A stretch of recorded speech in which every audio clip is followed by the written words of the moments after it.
Hello， 大家好，我是车轮。这个车是个15年的 A4。咱们试一下这车主反映异响。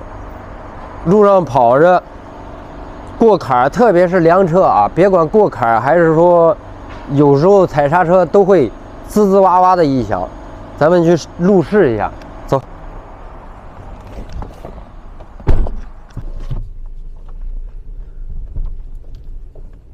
这是15年的车，目前跑了是8万3千公里，跑的也不多啊。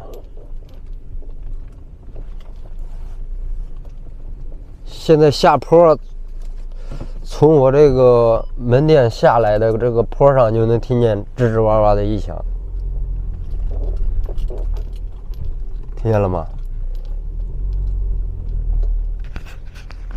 这样，我把麦拿这儿听一下。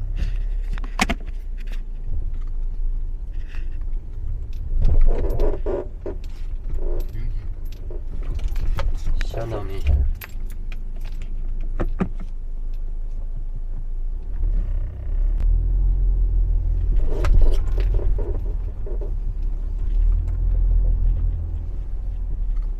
再下一下，听见了吧？两边都响。就像胶套在那摩擦的。对。现在咱们路试一下，看看这异响在平路上的话，遇见坎儿或者是稍微大一点的减速带，它也吱哇吱哇的。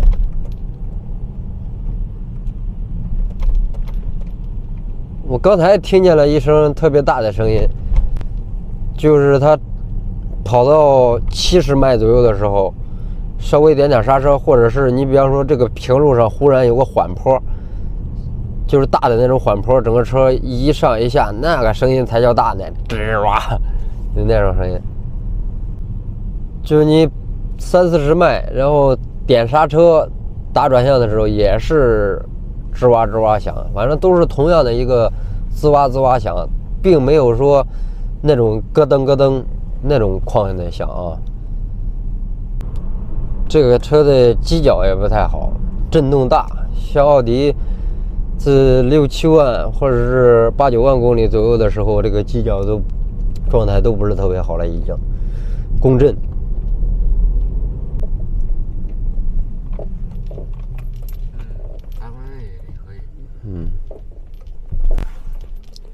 其实它这个大臂的胶套就这样一起步一踩刹车，但是必须你得踩急点，它就已经产生矿量了，知道吧？是它这个响声最好试了，就这个大臂这个一起步点刹，就这样一起步点刹，听见了吧？空空的。不用起特别猛啊，就轻微一点，正常的起步。点刹的话，脚距一点它一松，一点它一松，就已经能明显的感觉到大臂它那个两个大胶套已经旷了。A4、A6 还有那个帕萨特，还有迈腾，那大臂胶套基本上都这样一试就出来有没有问题。现在咱回去上架子看一下，基本上所有响声就是这个大臂的框起步，然后还有就是吱吱哇哇响，过坎了、转向了、踩刹车了，吱吱哇哇响。但是这个吱哇响，别管踩刹车还是过坎，都跟这个我估计跟那直臂的胶套有一定性的关系，还有那个弯臂的胶套也有关系，跟球头没有关系。现在回去上架了。像这个前面这个路就有个大缓坡，咱们听一下，看看它响的厉害不？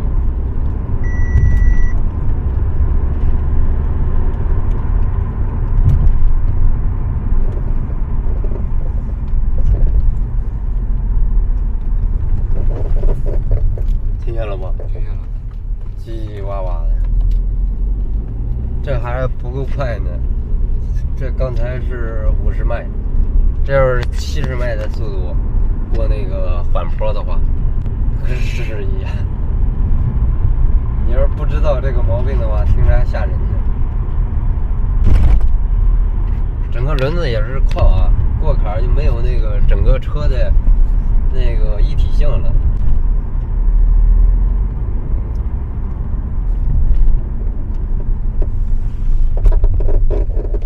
听见了吗？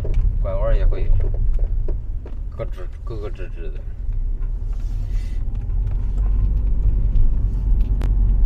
上架。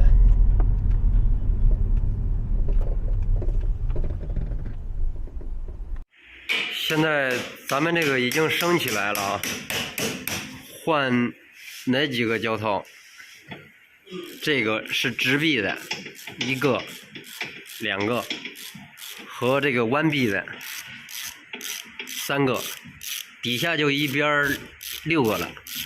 这个裂的严重啊，然后造成响的这个胶套，这个直臂的跟里边这个造成的响。还有上面那个小骨头也会造成响，底下这个大弯臂的这个裂的厉害啊，把这个大弯臂的压出来，就这个最大的啊，上面是这2个，这也会造成响，这2根小骨头就是上支臂，总共是10个胶套。8根臂10个胶套，底下2个直臂，2个弯臂，上面2个小支臂。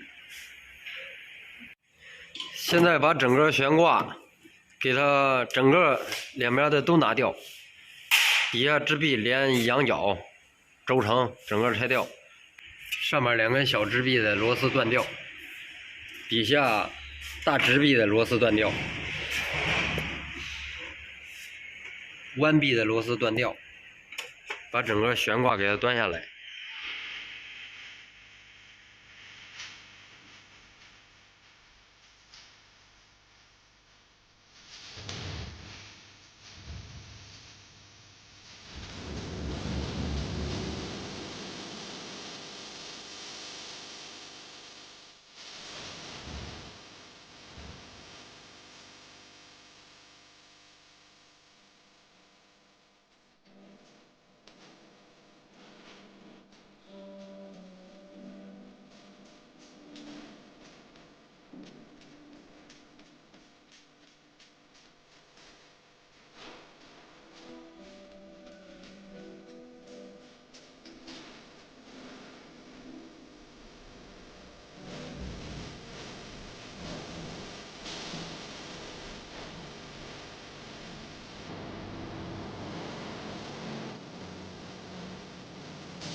现在这已经拆掉，一边5个啊，全是在大胡同。这胶套，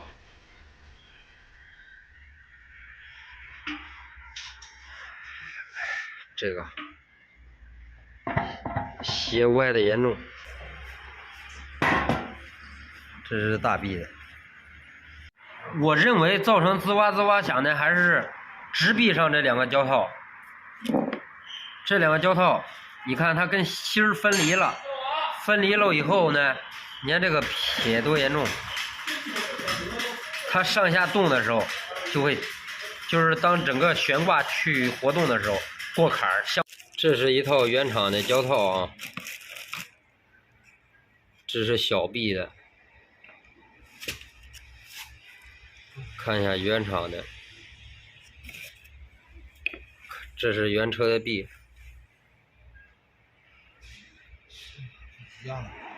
一样的吧？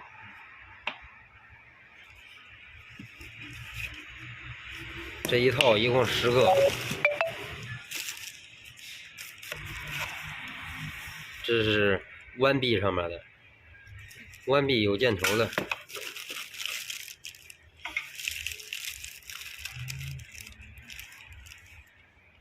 橡胶制座。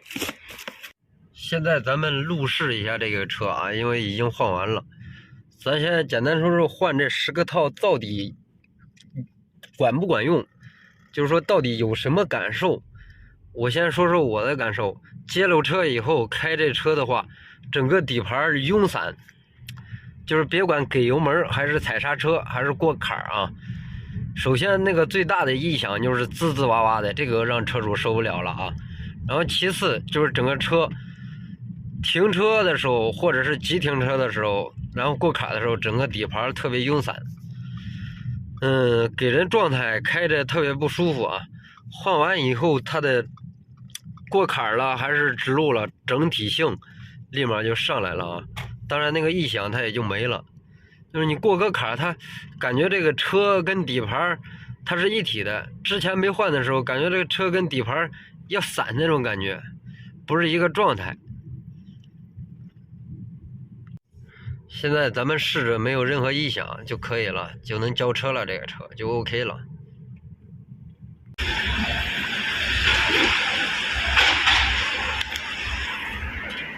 在响吗？